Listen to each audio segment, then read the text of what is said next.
Bismillahirrahmanirrahim. Assalamualaikum warahmatullahi wabarakatuh.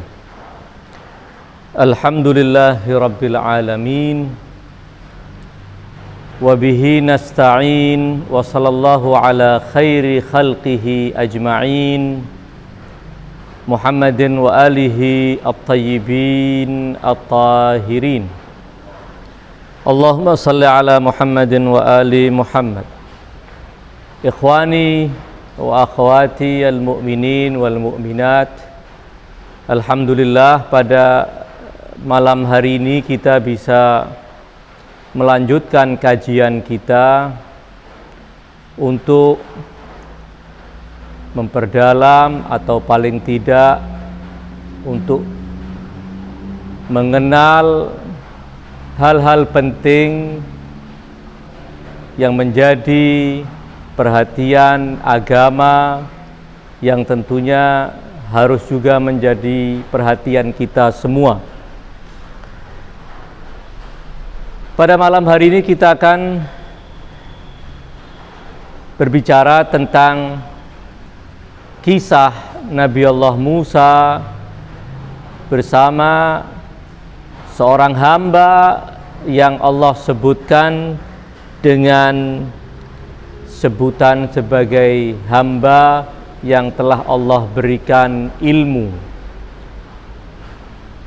Kisah Nabi Allah Musa adalah kisah yang cukup banyak disebutkan di dalam Al-Quran. Di antara para nabi, Nabi Musa lah yang paling banyak disebutkan kisahnya di dalam Al-Quran Al-Karim. Pada pertemuan-pertemuan yang lalu, sebagian dari kisah atau fase kehidupan Nabi Allah Musa telah Allah ceritakan di dalam sebagian surat Al-Quran. Di dalam surat Al-Kahfi, Allah Subhanahu wa ta'ala kembali mengisahkan tentang perjumpaan Musa atas perintah Allah dengan seorang hamba yang saleh yang telah Allah beri ilmu kepadanya. Kisah yang sangat luar biasa, kisah yang mengandung banyak pelajaran, kisah yang diawali dari ayat ke-60 ketika Allah berfirman, wa idz qala Musa li fatahu la abrahu hatta ablugha majma'al bahraini au amdiya huquba, hingga ayat ke-82 dari surat Al-Kahfi, yaitu wa ma fa'altuhu an amri dzalika ta'wilu ma lam tasti' alaihi sabra.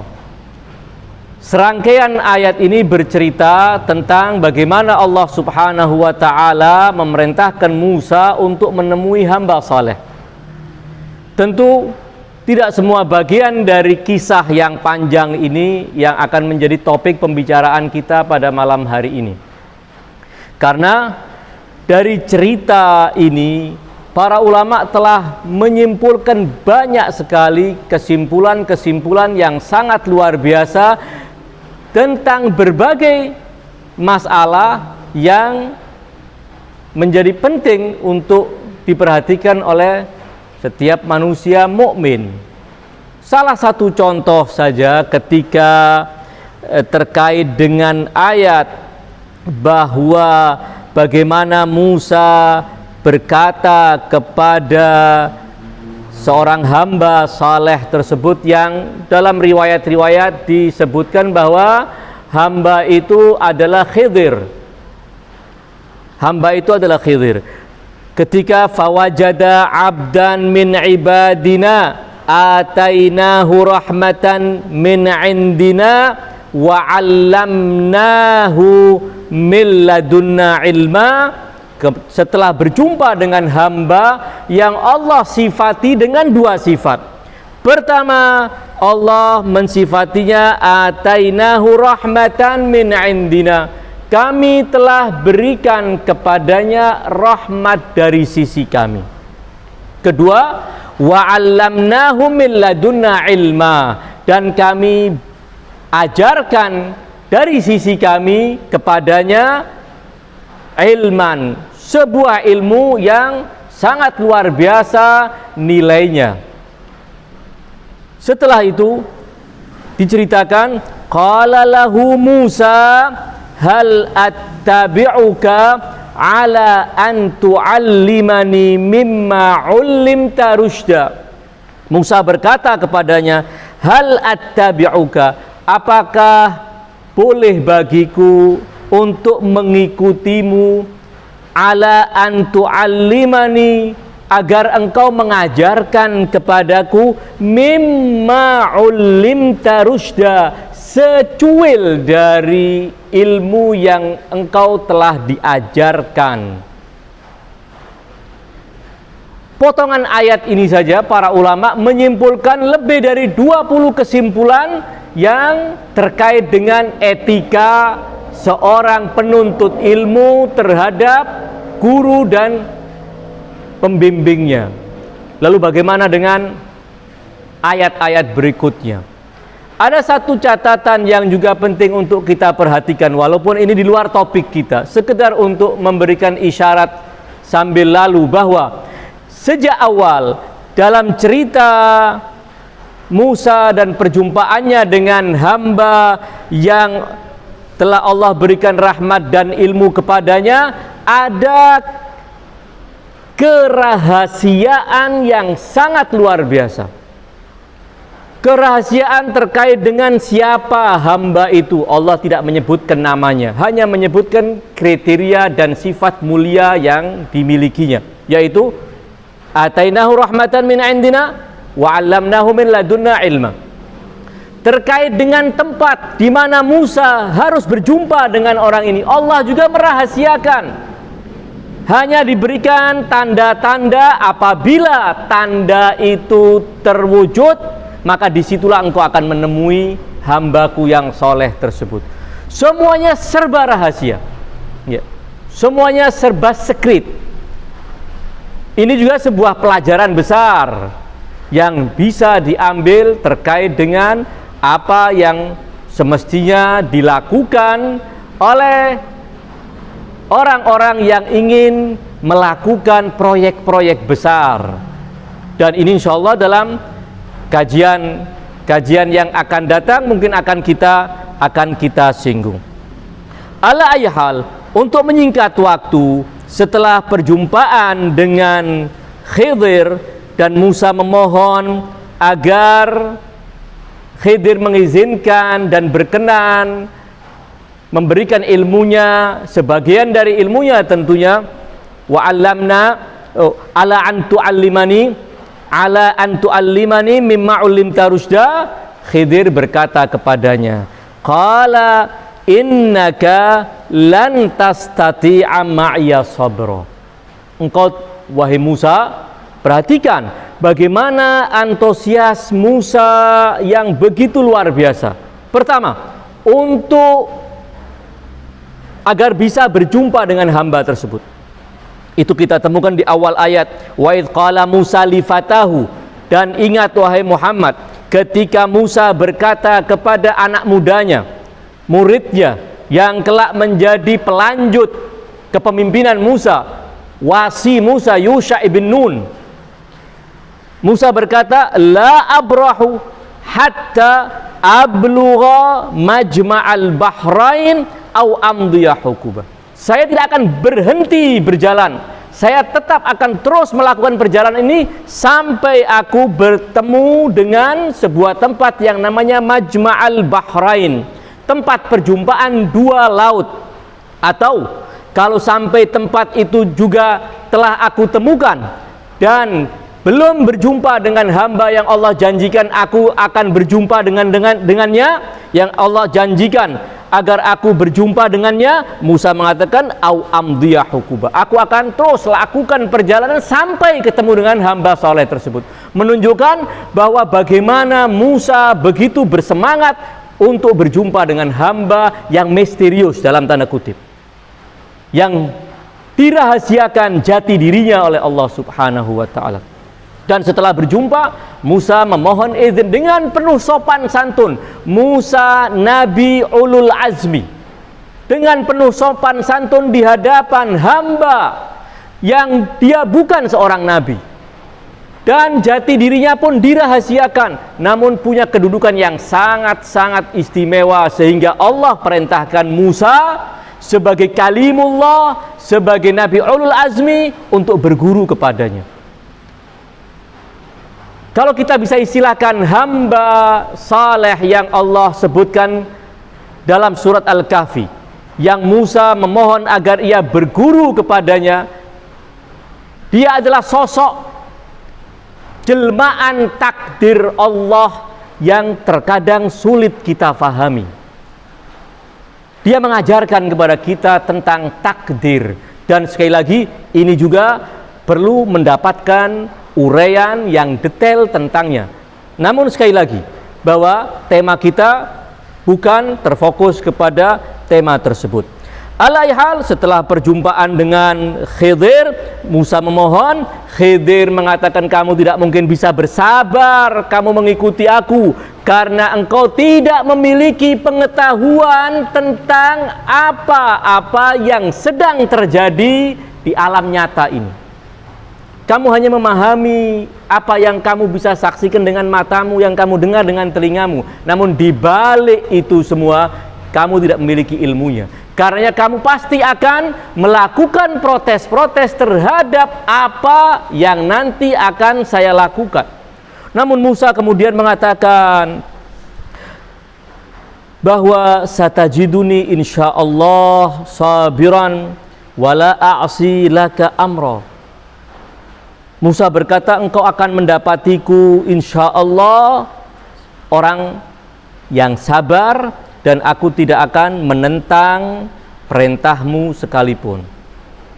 Aku akan nurut, aku akan mengikuti.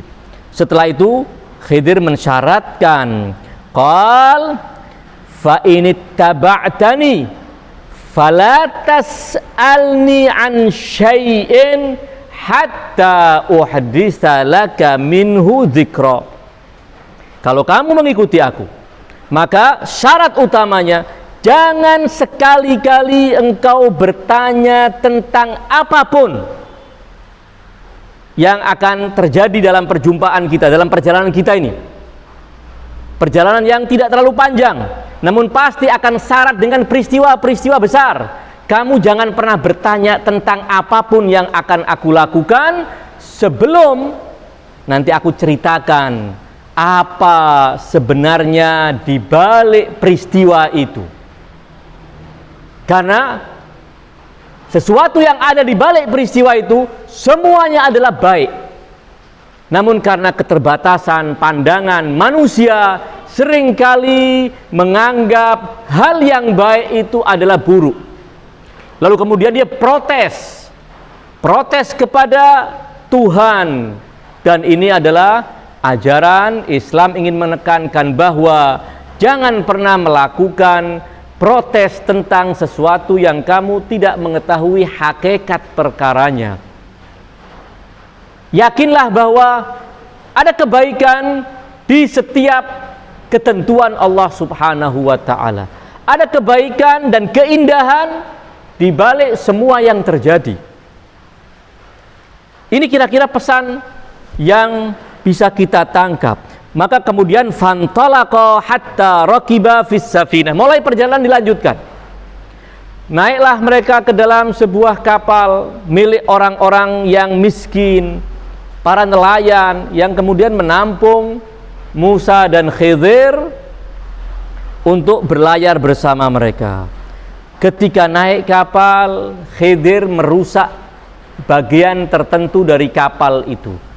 Musa mulai tidak sabar, ternyata dia tidak mampu untuk konsisten dengan janjinya. satajiduni insyaallahu sabiran. Satu kali peristiwa yang terjadi, ternyata Musa bertanya dan memprotes hamba yang soleh itu dengan kata-kata akharaqtaha litughriqa ahlaha. Apakah kamu merusak, melobangi kapal ini untuk menenggelamkan semua yang berada di atas kapal ini? Laqad ji'ta syai'an imra. Apa yang kamu lakukan ini sesuatu yang buruk. Protes Musa. Hamba yang telah Allah berikan rahmat dan ilmu tersebut mengatakan, alam aqul laka innaka lan tastati'a ma'iya sabra. Bukankah sejak awal telah aku katakan kepadamu, kamu tidak mungkin bisa sabar karena ilmu tentang hakikat apa yang terjadi belum tersingkap kepadamu. Qala la tu'akhidni, kata Musa, jangan salahkan aku bima nasitu, karena kelupaanku.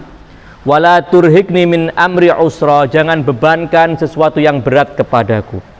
Jangan kamu putus kesempatan ini, beri aku kesempatan lagi agar aku bisa terus hidup bersamamu dan mengambil ilmu dan bimbingan yang sangat berguna.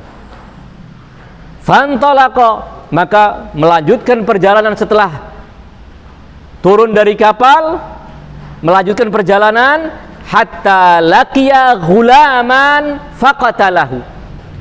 Dalam perjalanan di sebuah desa, Musa dan Khidir berjumpa dengan seorang bocah kecil, lalu tiba-tiba Khidir membunuh anak itu.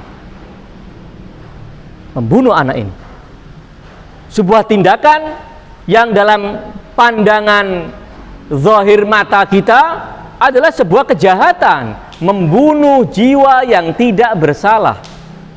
Keburukan, sesuatu yang harus segera ditegur, sesuatu yang harus segera dilarang. Karena Musa kemudian mengatakan, qala aqatalta nafsan zakiyatan bighairi nafs. Apakah engkau membunuh satu jiwa yang suci tanpa alasan yang jelas bahwa dia tidak pernah membunuh orang sehingga harus diqisas?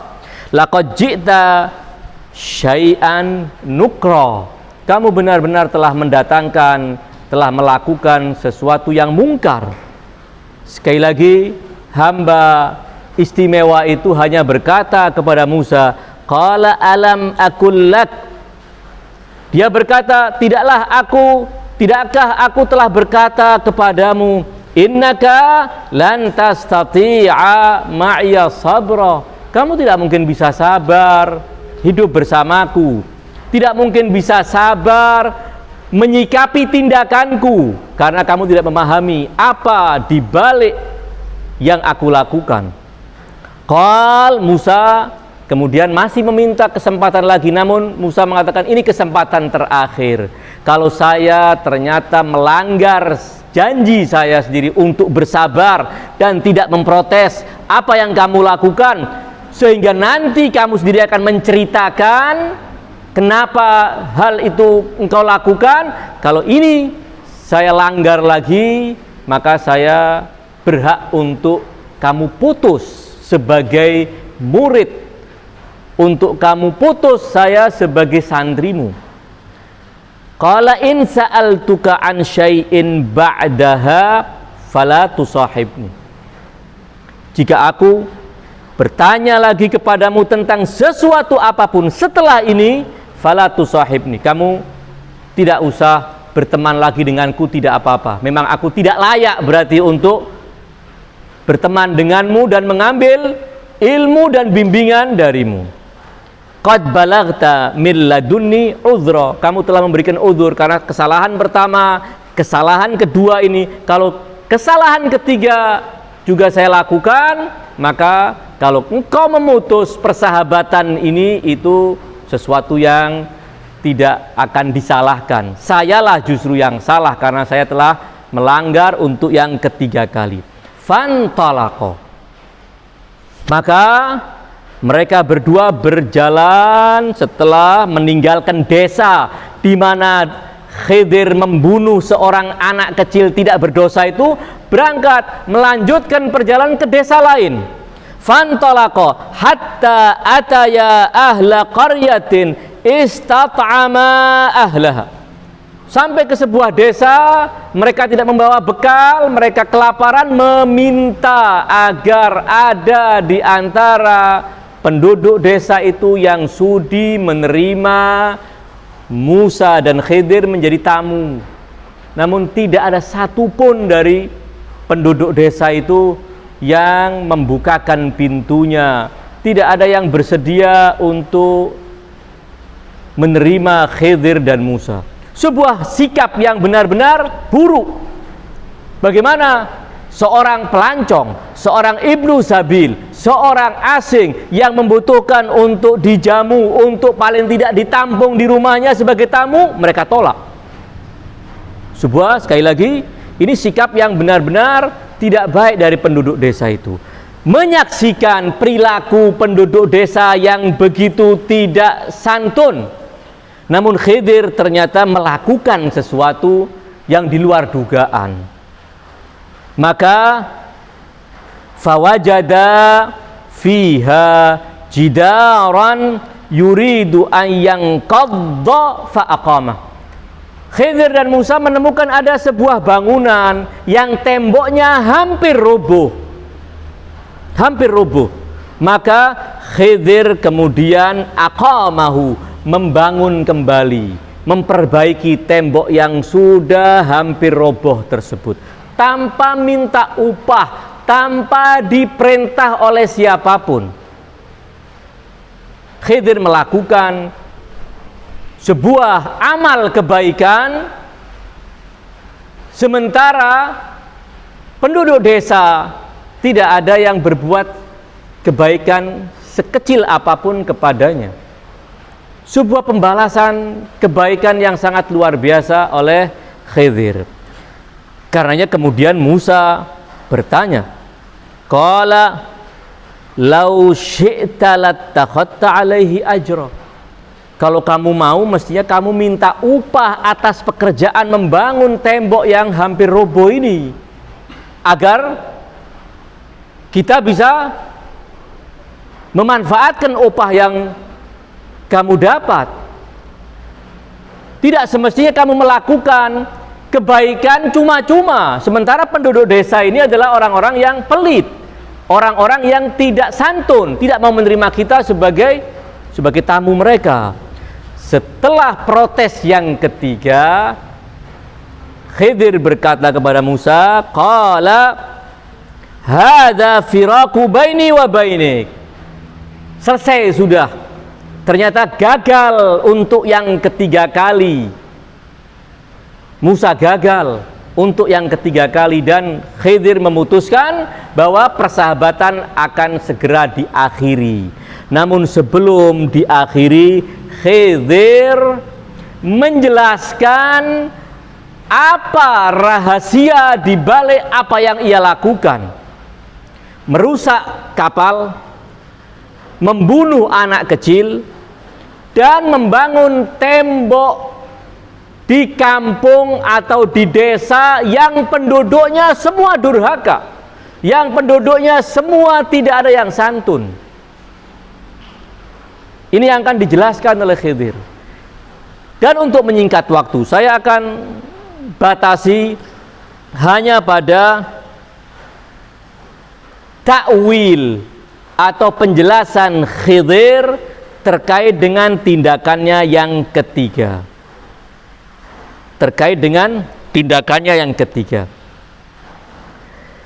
Wa ammal jidaru. Sekali lagi ini sebagai sebuah pelajaran besar tentang banyak hal, tentang pemahaman tentang takdir, tentang kesetiaan, dan lain sebagainya. Pelajaran yang sekali lagi sangat luar biasa. Wa ammal jidaru fakana li ghulamaini yatimaini fil madinati wa kana tahtahu kanzun lahuma wa kana abuhuma salihah. Adapun tembok yang baru saja saya kerjakan, saya perbaiki, maka ketahuilah tembok itu milik dua anak yatim. Khidir ingin mulai membuka lembaran, membuka tirai di balik apa yang terjadi, di balik apa yang ia lakukan, di mana Musa tidak memahami bahwa di balik apa yang ia lakukan, yang dilakukan oleh Khidir, ada hikmah yang sangat luar biasa. Khidir bertindak sebagai takdir Allah yang nyata. Wa ammal jidar, disebutkan ada 3 alasan kenapa saya bangun kembali tembok yang hendak roboh itu. Bukan sia-sia, saya melakukannya karena 3 alasan. Ini yang penting untuk kita perhatikan. Saya lakukan itu karena 3 alasan. Pertama, fakana li ghulamaini yatimaini fil Madinah. Tembok itu milik 2 anak yatim di desa itu. Sekali lagi, setiap kalimat yang disampaikan oleh Khidir itu menjadi alasan di balik apa yang ia lakukan. Bukan sekedar aksesoris kata-kata, tidak sekedar ingin berlomba-lomba untuk mengobral kata-kata, tidak. Namun setiap kata, setiap kalimatnya itu mengandung alasan di balik apa yang ia lakukan. Kenapa ia lakukan? Karena pemilik tembok itu adalah anak yatim. Keyatiman itu sendiri menjadi alasan untuk melakukan kebaikan terhadapnya. Terlepas dari apakah si yatim itu kaya, si yatim itu seperti apa, keyatiman itu sendiri sudah cukup menjadi alasan kita berbuat baik kepadanya. Dan yatim itu artinya dalam bahasa Arab adalah seorang anak kecil yang belum baligh yang ditinggal mati oleh ayahnya.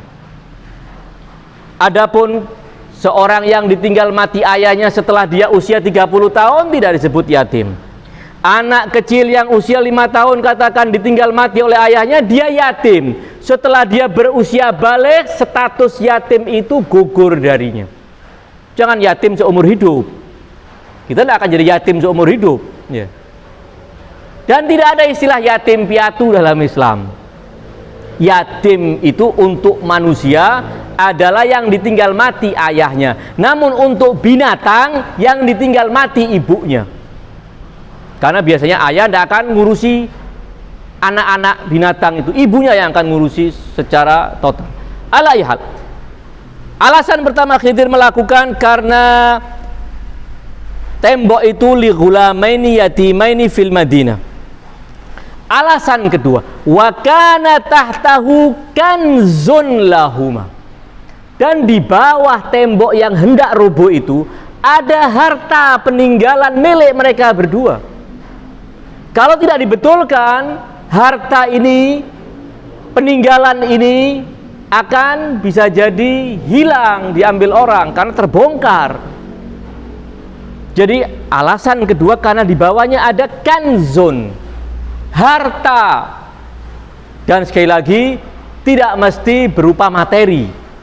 Riwayat-riwayat nanti akan kita bisa lihat bahwa yang dimaksud dengan kanzun lahuma ada harta yang tersimpan di bawah tembok yang hendak roboh itu, dan Khidir kemudian membangun tembok agar kanzun itu tidak terbongkar sekarang sehingga dicuri orang, agar kanzun itu nanti bisa dinikmati oleh 2 anak yatim setelah mereka dewasa.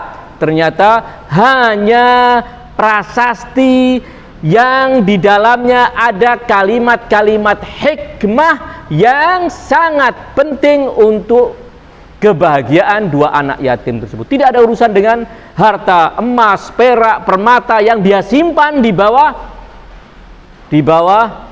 tembok tersebut. Alaihal, wa kana tahtahu kanzun lahuma wa kana abuhuma salihah. Alasan ketiga, wa kana abuhuma salihah. Wa kana abuhuma salihah. dan ayah kedua anak yatim ini adalah orang yang soleh. Kesolehan si ayah menjadi alasan kenapa Khidir kemudian berbakti kepada sang ayah, ayahnya anak yatim itu, dengan memperbaiki tembok milik si anak yatim tersebut. Bukan karena anak yatim itu soleh, bukan karena anak yatim itu berprestasi, bukan karena anak yatim itu hebat, tidak. Andai itu semua ada, akan Allah sebutkan dalam firman-Nya ketika menceritakan keterangan Khidir. Andai gara-gara anak-anak itu adalah anak-anak yang berprestasi, anak yang soleh, niscaya akan disebutkan bahwa saya lakukan membangun tembok karena pemiliknya adalah anak-anak yatim yang berprestasi. Tidak disebutkan, berarti tidak ada kaitan dengan prestasi anak. Namun prestasi ayah yang menjadikan Khidir kemudian melakukan kebaikan kepada sang anak, melakukan kebaikan kepada dua anak yatim tersebut. Jadi, ikhwani wa akhwati sekalian, di sini Khidir telah menyampaikan 3 alasan. Kita ingin cari tahu kira-kira alasan yang paling dominan di antara 3 alasan ini apa? Apakah keyatiman sang pemilik tembok? Apakah karena di bawahnya ada kanzun lahuma? Atau yang dominan adalah karena ayahnya adalah orang yang soleh? Sebelum kita lanjutkan, ada catatan yang disampaikan oleh para ulama mengatakan bahwa wakana abuhuma salihan, bukan ayah kandung langsung, namun yang soleh itu adalah kakek ke-7 anak yatim ini. Riwayat menyebutkan demikian. Dia adalah kakek ke-7, bukan ayah langsung 2 anak yatim tersebut. Sekali lagi, 3 alasan. Karena mereka yatim, karena di bawah tembok itu ada kanzun lahuma, dan yang ketiga karena wakana abuhuma salihah. Keyatiman bukan sebab yang dominan. Itu bisa dipastikan dengan pembuktian-pembuktian yang cukup jelas. Para ulama mengatakan bahwa keyatiman ansih, sekedar keyatimannya belum cukup untuk menjadi alasan total apa yang dilakukan oleh Khidir. Karena Khidir kemudian menambahkan, benar dia anak yatim harus dikasihani, namun bukan ini penyebab utamanya. Jadi kalau kita gugurkan sebab yang pertama, tersisa sebab yang kedua, kanzun lahuma dan wakana abuhuma salihah. Mana di antara 2 sebab yang melatar belakangi tindakan Khidir dalam membangun tembok itu yang menjadi penyebab utamanya? Para ulama mengatakan bahwa wakana kanzun lahuma juga bukan alasan yang menjadi alasan kunci, bukan. Benar bahwa itu ada kanzun, benar itu juga menjadi salah satu penyebab, namun dia bukan penyebab utama. Bukan penyebab utama. Namun penyebab utamanya adalah wakana abuhuma salihah. Dan karena ayah dari anak kecil yang yatim itu adalah orang soleh. Karena kesolehan sang ayah, maka saya lakukan sebuah tindakan berbakti kepada 2 anak yatim ini. Saya membangun tembok bukan karena untuk sekedar menyelamatkan wakana tahtahu kanzun lahuma. Walaupun sekali lagi itu juga alasan, namun bukan alasan yang dominan. Tetapi alasan yang dominan adalah wa kana abuhuma salihah. Di sini para ulama kemudian menjelaskan sunnatan wa syi'atan, baik ulama sunni maupun ulama syiah. Ahli-ahli tafsir menjelaskan bahwa dari peristiwa ini, pada tindakan ketiga Khidir dengan membangun tembok milik dua anak yatim itu, yang dibawanya ada kanzun lahuma, yang mana ayah mereka berdua adalah wa kana abuhuma salihah, terdapat sebuah kesimpulan bahwa kesolehan ayah itu akan memberikan dampak positif terhadap anak turunnya. Ini yang akan dialami oleh para anak itu. Kesolehan ayah akan berpengaruh kepada nasib anak mereka. Kesolehan ayah, sebagaimana juga menuntut sebuah tindakan, karena kesolehan ayah kita harus berbuat baik kepada anak-anak orang soleh itu. Semata karena dia adalah anaknya orang soleh itu, bukan karena dia soleh, belum tentu dia soleh, namun karena dia adalah anak orang soleh, saya harus berbuat baik kepadanya. Ini etika Islam yang sering kali orang tidak memahami. Orang hanya memahami zahir dari kehidupan. Saya harus menghormati orang yang soleh,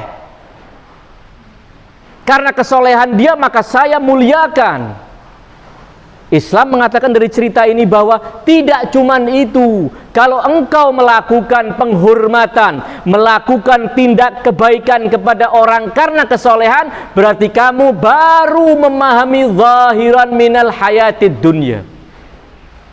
Kamu hanya memahami kulit dari kehidupan, baru memahami kulit dari ajaran agama. Namun kalau kamu memahami hakikat ajaran agama, kamu akan menghormati, kamu akan berbuat baik kepada orang hanya karena kesolehan ayahnya. Kalau orang itu ternyata juga orang yang soleh, akan berlipat ganda motivasi kita untuk berbuat baik kepadanya.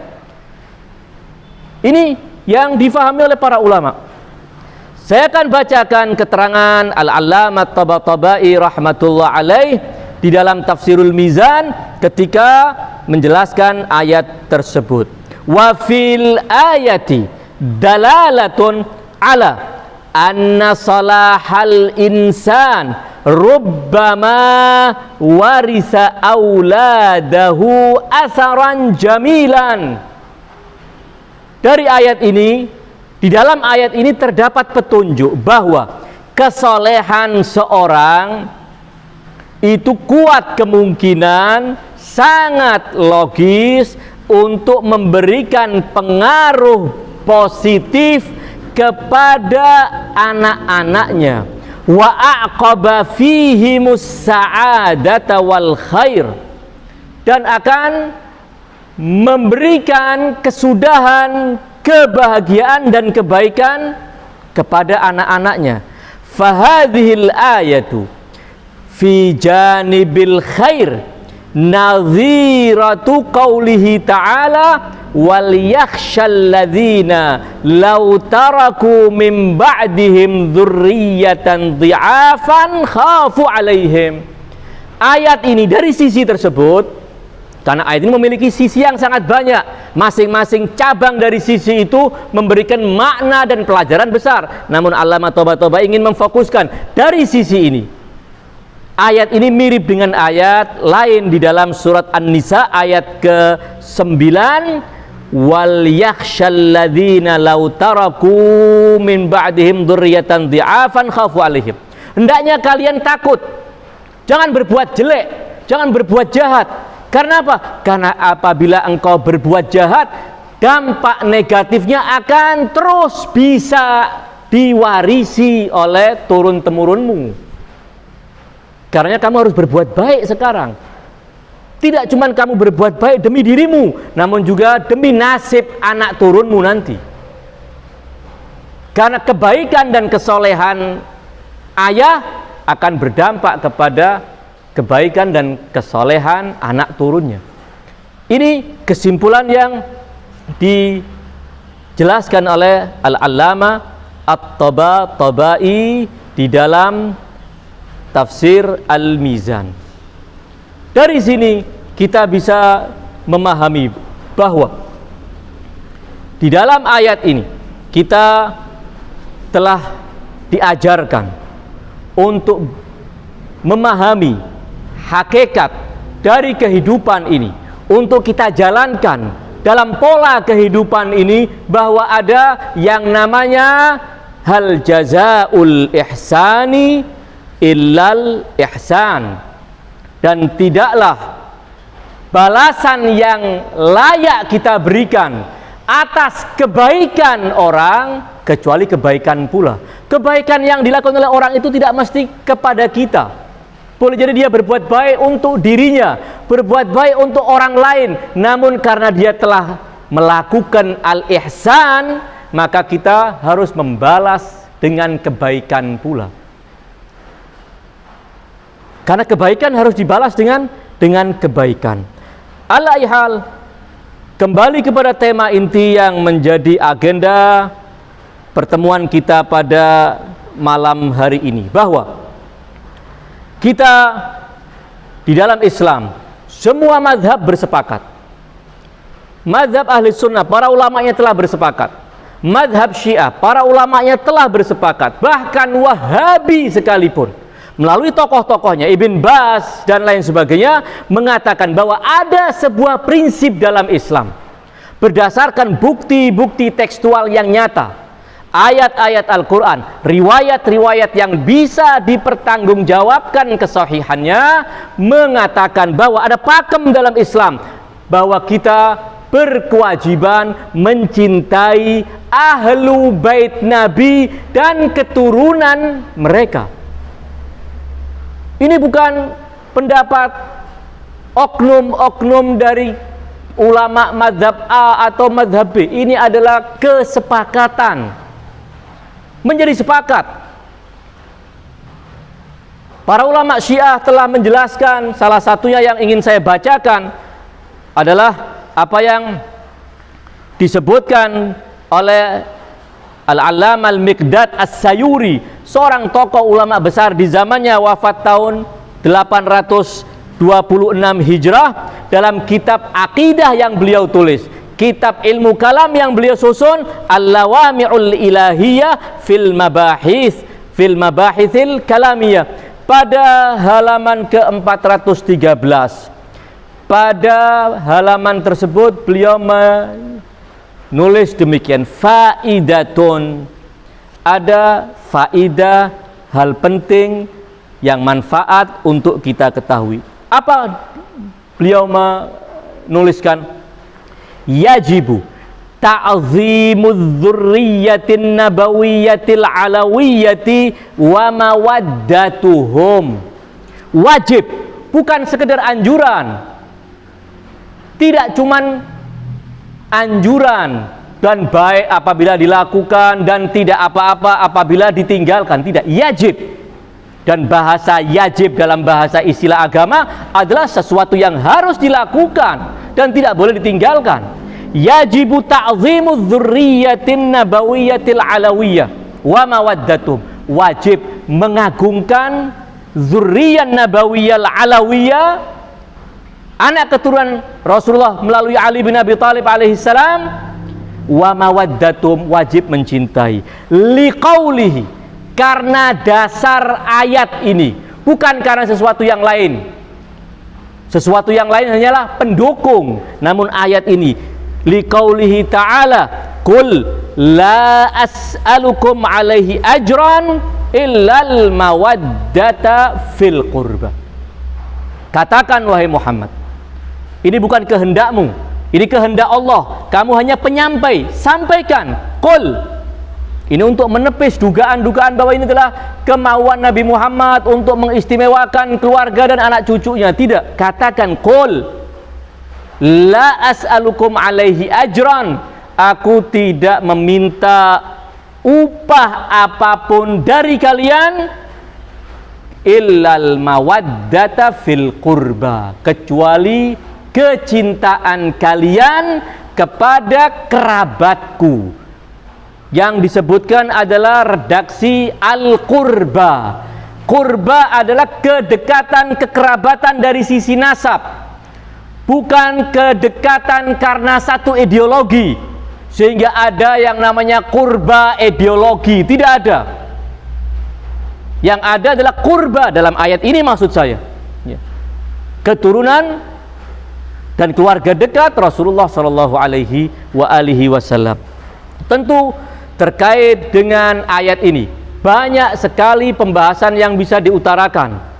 Namun karena keterbatasan waktu dan insya Allah dalam kesempatan-kesempatan lain kita mungkin akan uraikan lebih dalam bahwa para ulama kita ketika berdalil dengan ayat Al-Mawaddah untuk menegaskan sebuah prinsip Islam yang disepakati, yaitu wajib mencintai dan menghormati keluarga Nabi, ahlu bait Nabi, zuriyah Nabi, berdasarkan ayat tersebut.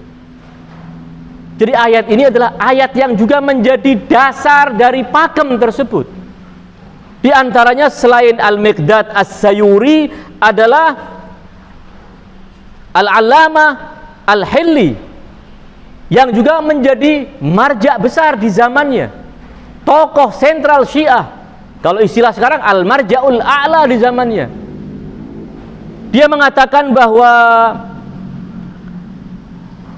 wa alaika, dalam wasiatnya kepada putra beliau,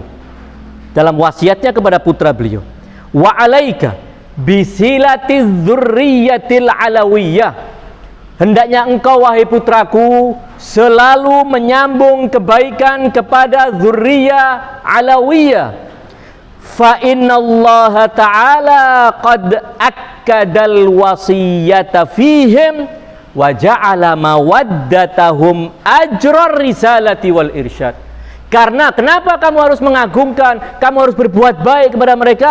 Karena Allah telah menekankan, bukan sambil lalu, menekankan wasiat penting agar berbuat baik terhadap mereka dan menjadikan sikap baik kamu, kecintaan kamu kepada mereka adalah ajra ar-risalati wal irsyad, upah Rasulullah dalam berjerih payah ketika membimbing umat manusia. Apa yang kita dapat dari Rasulullah Shallallahu Alaihi Wasallam? Hidayah. Dan apa yang akan menanti setiap orang yang telah mendapatkan hidayah dari Allah Subhanahu Wa Taala melalui dakwah Rasulullah? Surga dan keridhaan Allah. Adakah yang bisa dibandingkan lebih hebat dari surga dan keridhaan Allah Subhanahu wa taala yang akan didapat karena kita telah mendapatkan bimbingan dari Rasulullah sallallahu alaihi wasallam?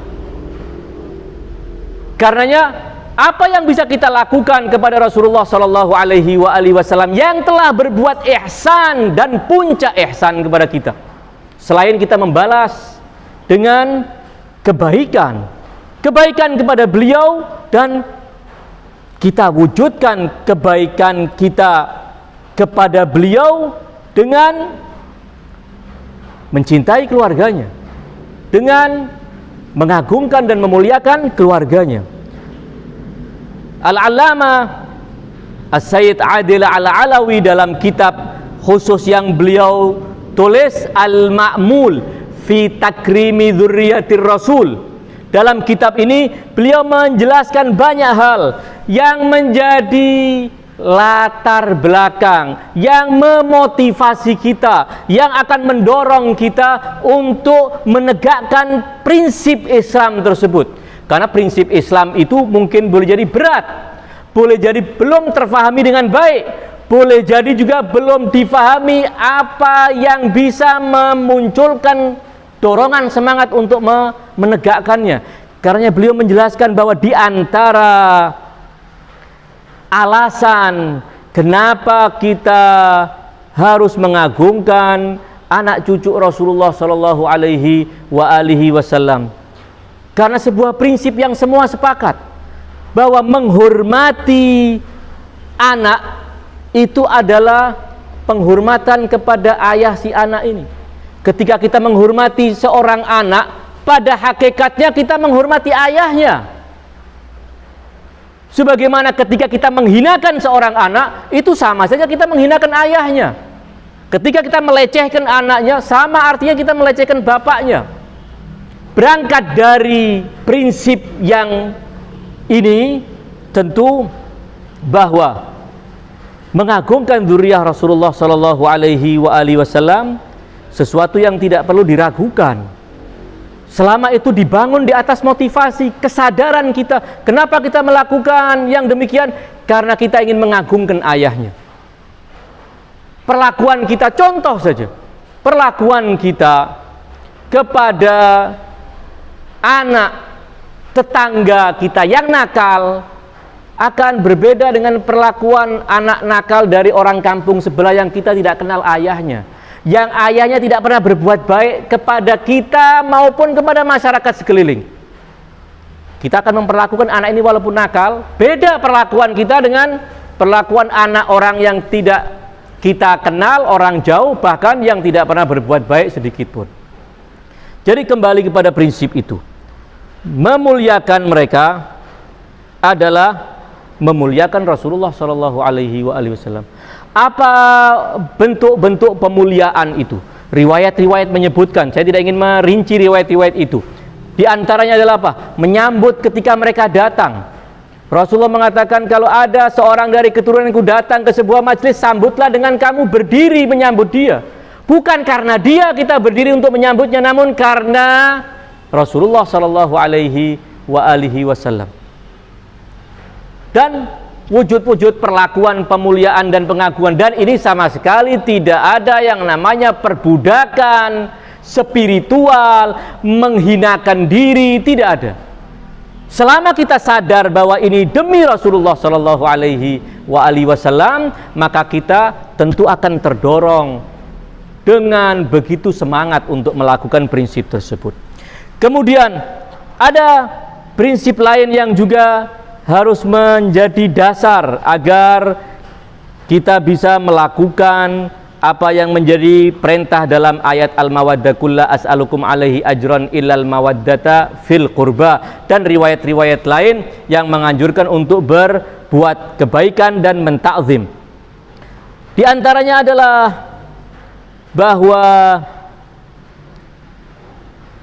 kita ketika mengagungkan dzurriyyah Nabi yang soleh, yang memang orangnya baik, orangnya soleh, kita agungkan dia karena Allah subhanahu wa ta'ala, semata karena Allah, karena dia adalah orang yang baik, menjelmakan kesolehan, dan Allah ridho kepada kesolehan, maka saya lakukan pengagungan, pemuliaan kepadanya karena Allah subhanahu wa ta'ala. Namun dalam pengagungan kita kepada dzurriyyah Nabi yang tidak soleh, kita lakukan demi Rasulullah Shallallahu Alaihi Wasallam. Ada prinsip yang bisa hanya dirasakan oleh orang yang telah tertanam rasa cinta di dalamnya, cinta kepada siapapun. Tentunya sebagai seorang mukmin, cinta harus dialamatkan kepada Allah dan Rasulnya, dialamatkan kepada Ahlul Bait. Ada sebuah prinsip yang ini semacam menjadi undang-undang dalam dunia cinta mencintai. Li ajli ainin alfu ainin tukram. Demi satu mata, 1000 mata kita akan muliakan dan kita hormati. Ini prinsip. Ketika kita mencintai seorang, kita akan mencintai apapun yang terkait dengan orang tersebut. Kita akan mencintai apapun yang dicintai oleh orang tersebut. Walaupun mungkin boleh jadi orang-orang itu menyebalkan kita, namun demi kekasihku saya rela untuk tetap hormat dan berlaku baik kepada dia. Karena dia? Bukan, karena sang kekasih. Li ajli ainin alfu ainin tukram. Dan serta masih banyak yang lainnya. Mungkin waktu tidak mengizinkan untuk kita rincikan secara detail. Namun sekali lagi bahwa ada prinsip apa yang telah saya katakan, al-mar'u yuhfadhu fi wuldihi. Seorang akan dijaga kemuliaannya dengan menjaga kemuliaan dan menghormati anak keturunannya. Ini kaidah yang juga disebutkan dalam riwayat. Terakhir yang ingin saya sebutkan, bahwa apa yang juga perlu kita fahami, bahwa kenapa kita mengagungkan zuriyah Az-Zahra alaihas salam, karena Az-Zahra alaihas salam telah pernah dalam wasiatnya menyampaikan salam tulus beliau alaihas salam kepada semua anak keturunan beliau hingga hari kiamat. As-salam adalah nama dari nama-nama Allah Subhanahu wa taala Al-Husna. As-salam artinya adalah kedamaian, keselamatan. Ini yang diwasiatkan oleh Az-Zahra. Dalam wasiat beliau menuliskan demikian, Bismillahirrahmanirrahim. Hadza ma awsat bihi Fatimatu bintu Rasulillah sallallahu alaihi wa alihi wasallam. Ini adalah wasiat yang diwasiatkan oleh Fatimah putri Rasulullah. Awsat, Fatimah berwasiat, wahya tasyhadu an la ilaha illallah wa anna Muhammadan abduhu wa rasuluh wa annal jannata haq, ila akhir. Panjang riwayat yang menyebutkan wasiat beliau. Dan kemudian di antara wasiatnya, wadfanni bil lail wa la tu'lim ahadan wa astaudi'akallah. Dan hendaknya engkau mengebumikan aku di malam hari, dan jangan beritahu siapapun tentang pemakamanku, rahasiakan pemakamanku. Kemudian Az-Zahra melanjutkan wasiatnya kepada Ali bin Abi Thalib alaihissalam, suami beliau, wa astaudi'ukallah, aku titipkan engkau wahai suamiku kepada Allah. Aku akan segera meninggalkan dunia yang fana ini, engkau akan hidup sendirian tanpaku. Waqra ala wuldis salam ila yaumil qiyamah, dan sampaikan salamku wahai suamiku, wahai Amirul Mukminin, wahai Ali bin Abi Thalib, kepada putra-putraku hingga hari kiamat. Salam dari Az-Zahra alaihissalam salam sebuah anugerah yang sangat besar. Dzalika fadlullah yu'tihi man yasha. Jadi sekali lagi, kita boleh jadi bertanya-tanya, apa dan kenapa kita harus menghargai mereka? Sementara Islam mengatakan inna akramakum indallahi atqakum dan lain sebagainya. Ayat-ayat yang difahami secara dangkal dan terkadang juga secara melenceng dijadikan alasan untuk tidak menghormati, padahal ada cerita Khidir yang boleh jadi belum mereka terfahami, belum mereka fahami. Cerita Khidir yang alpa dari pemantauan mereka. Sekali lagi, Islam mengajarkan bahwa kesalehan ayah akan berpengaruh kepada kesalehan dan nasib baik putra-putranya. Saya akan akhiri dengan sabda Imam Ja'far As-Shadiq alaihi salam. Beliau mengatakan, an Ja'far, Mas'ada ibn Sadaqah berkata, an Ja'far ibn Muhammad an abaihi alaihi wassalam, annan nabiyya sallallahu alaihi wa alihi wasallam qal, bahwa Nabi bersabda, innallaha la yukhliful abda salihah ba'da mautihi fi ahlihi wa malihi wa in kana ahluhu ahla su'in. Sesungguhnya Allah Subhanahu wa taala akan yukhliful abdas salihah min ba'da mautihi. Innallaha la yukhliful abdas salihah ba'da mauti. Allah akan menjaga hamba yang soleh setelah kematiannya. Apa yang Allah jaga? Fi malihi wa ahlihi, harta dan anak turunnya. Wa in kana ahluhu ahla su', walaupun keluarganya adalah orang-orang yang buruk, namun kesolehan ayah itu yang menurunkan rahmat Allah, kemudian Allah merahmati anak-anak mereka. Riwayat ini dalam kitab Tafsir Al-Ayyashi Dalam riwayat ahli sunnah kita juga temukan dalam Ad-Durrul Manthur karya Jalaluddin As-Suyuti dari Jabir ibn Abdullah, Rasulullah bersabda, innallaha yuslihu bisalahir rajulis salih waladahu wa walada waladihi wa ahla duwairatin haulahu. Sesungguhnya Allah akan memperbaiki, karena kesolehan seorang, Allah akan memperbaiki anaknya dan anak-anak keturunannya, bahkan semua masyarakat yang hidup di kampungnya. Berkat kesolehan orang ini, masyarakat sekitar akan mendapatkan kebaikan. Fama yazaluna fi hifzillah ma dama fihim. Allah senantiasa akan menjaga mereka semua selama orang soleh itu masih hidup di tengah-tengah mereka. Jadi sekali lagi, kesolehan orang itu berpengaruh kepada kita. Kita jangan merasa pede di hadapan Allah. Kita akan menghadap Allah dengan sekedar bermodal amal kita.